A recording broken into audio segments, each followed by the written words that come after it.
तुम सबको भी लगता होगा कि मार्वल यूनिवर्स में सबसे ज्यादा इंटेलिजेंट आयरन मैन है, तो थोड़ी देर रुक जाओ और ये कहानी सुनो। तुम्हें भी लगने लगेगा कि हाँ, कोई तो है जो टोनी स्टार्क को टक्कर दे सकता है। हमारी कहानी शुरू होती है एक पेरेंट्स से जो कि डॉक्टर के पास अपनी बेटी को चेकअप करवाने लेके गए थे। और हाँ, उनकी बेटी का नाम रीरी है। बार बार उनकी बेटी बोलने में ऑकवर्ड सा लगता है, तो समझो बात को। और एक बात, वो अभी 5 साल की है। अब उन पेरेंट्स को लगता है कि रीरी में कोई प्रॉब्लम है, जिसकी वजह से वो इस उम्र में खेलने कूदने की बजाय चुपचाप बोर होकर बैठी रहती है। अब डॉक्टर ने कहा कि वो बोर होती है इसलिए कि वो बहुत इंटेलिजेंट है और उसको बच्चों की तरह खिलौनों से खेलना पसंद नहीं है। उसको खुश रखने के लिए एक ही उपाय है कि उसको कोई नई जगह घुमाने लेके जाओ, या फिर उसको कुछ ऐसा क्रिएट करने को देना होगा जो सिर्फ बड़े या फिर कोई इंटेलिजेंट आदमी ही कर सकता है। अब कहानी शिफ्ट होकर सीधा 10 साल बाद लेकर जाता है, जहाँ रीरी की उम्र कितनी होगी तुम कमेंट में बताओ। देखते हैं तुम्हारा मैथ कितना ताकतवर है। वहाँ वो एनिमैक्स से लड़ रही थी, क्योंकि एनिमैक्स एक म्यूटेंट है और वो अपने डीएनए से किसी भी जानवर को एक खूंखार जानवर में बदल सकती है। तो उसको रोकने के लिए लड़ना पड़ा। पर कुछ भी हो, एनिमैक्स है तो बहुत सेक्सी।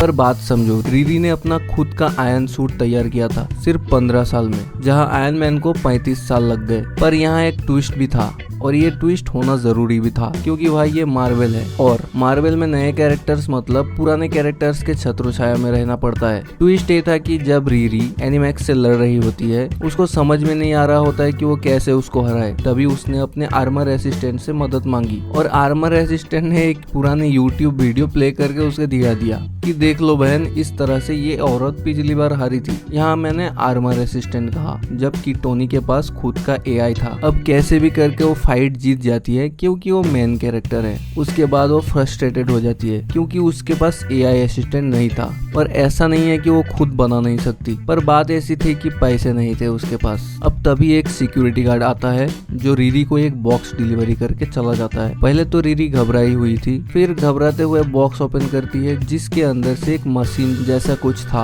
और लिखा था कि उस बटन को प्रेस करो। अब लिखा है तो कर दो, जो होना है देखा जाएगा। और तभी मैंने बताया था कि मार्वल में नए कैरेक्टर्स को दूसरों के छत्र छाया में रहना पड़ता है, जैसे स्पाइडरमैन आयरन मैन के अंडर, गॉर की बेटी थॉर के under, Kamala Khan captain Marvel के अंडर, और भी बहुत है। नाम लूंगा तो 15-20 मिनट निकल जाएंगे। खैर, बटन दबाते ही आयरन मैन खुद एआई बनकर प्रकट होता है। बाय द वे, मैं बताना भूल गया था कि उस यूनिवर्स में भी आयरन मैन मर चुका था। अब टोनी स्टार्क खुद एआई बनकर प्रकट हुआ, इसलिए क्योंकि वो अपना खुद का बॉडी यूज नहीं कर सकता, क्योंकि वो मर चुका होता है। और उसने अपना पूरा दिमाग का न्यूरॉन, अपना कॉन्शियसनेस अपने इस एडवांस एआई में डाल दिया था, क्योंकि वो मरने वाला था। और वो मदद करने के हवाले से रीरी के पास आया था, क्योंकि टोनी स्टार्क जीते जी ये नहीं देख सकता था कि उससे भी ज्यादा कोई जीनियस इस दुनिया में मौजूद है। हाँ, ये लाइन मजाक था।